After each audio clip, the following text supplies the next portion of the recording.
శ్రీ గురుభ్యో నమః. నేను మీ ప్రసాద్. మీరు చూస్తున్నారు ప్రసాద్ ఆస్ట్రాలజీ యూట్యూబ్ ఛానల్. ఈ వీడియోలో మనము వరలక్ష్మి వ్రతము ఆగస్టు 1వ తారీఖా లేదా ఆగస్టు 8వ తారీఖా అనే విషయాన్ని ఈ వీడియోలో మనం చూద్దాం. దానికంటే ముందుగా మన ఈ వీడియోను కొత్తగా ఎవరైనా చూస్తే వాళ్ళు ఈ ఛానల్ని సబ్స్క్రైబ్ చేసుకోండి. అలాగే ఈ వీడియో నచ్చితే లైక్ చేయండి. దాంతోపాటు మీ బంధుమిత్రులందరికీ కూడా షేర్ చేయండి. ఇక వీడియోలోకి వెళ్దాం.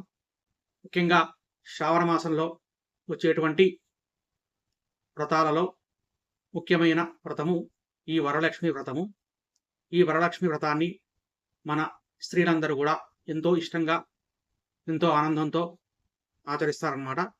అయితే మామూలుగా చాలామంది స్త్రీలందరూ కూడా మామూలుగా శ్రావణ మాసంలో 2వ వారము వరలక్ష్మి వ్రతం వస్తుంది అని చాలామంది భావిస్తుంటారు.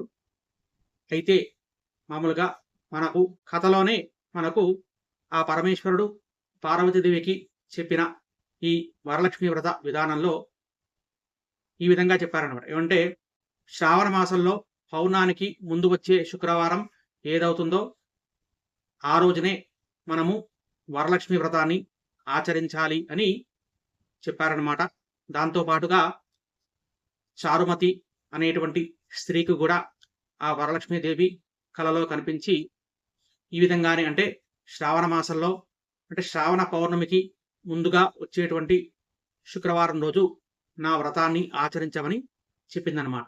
కాబట్టి మామూలుగా ఈ విశ్వావసునామ సంవత్సరంలో మనకు అంటే శ్రావణ మాసము శుక్రవారంతోనే ప్రారంభం అయిందనమాట. దాంతోపాటుగా 1వ తారీఖు, దాంతోపాటుగా 8వ తారీఖు కూడా ఈ శుక్రవారం వచ్చింది. అయితే ఈ 8వ తారీఖు మధ్యాహ్నము 2 గంటల 5 నిమిషాల వరకు చతుర్దశి ఉంది. 2 గంటల 5 నిమిషాల తర్వాతనే పౌర్ణమి వస్తుంది. ఇంకా కొన్ని పంచాంగాల్లో 1 గంట 45 నిమిషాలకు అంటే మధ్యాహ్నం 1 గంట 45 నిమిషాల వరకు మాత్రమే చతుర్దశి ఉంది. దాని తర్వాత పౌర్ణమి వస్తుంది అనమాట. అంటే సూర్యోదయానికి పౌర్ణమి లేదు. కాబట్టి ఆ రోజు శ్రావణ పౌర్ణమి కాదు, 9వ తారీఖు నాడు శ్రావణ పౌర్ణమి కాబట్టి అంటే రాఖీ పౌర్ణమి కాబట్టి వరలక్ష్మి వ్రతము 8వ తారీఖే వస్తుంది.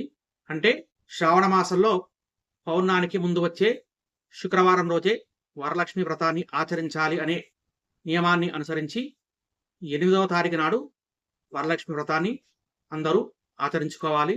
దీన్నే మన పెద్దలందరూ కూడా నిశ్చయించారన్నమాట. ఇది ఈ వీడియో. ఈ వీడియో కనుక మీకు నచ్చితే లైక్ చేయండి, షేర్ చేయండి. అలాగే మన ఈ ఛానల్ని కనుక సబ్స్క్రైబ్ చేసుకోకపోతే సబ్స్క్రైబ్ చేసుకోండి. గోబ్రాహ్మణేభ్యః శుభమస్తు నిత్యం. లోకా సమస్తా సుఖినో భవంతు. స్వస్తి.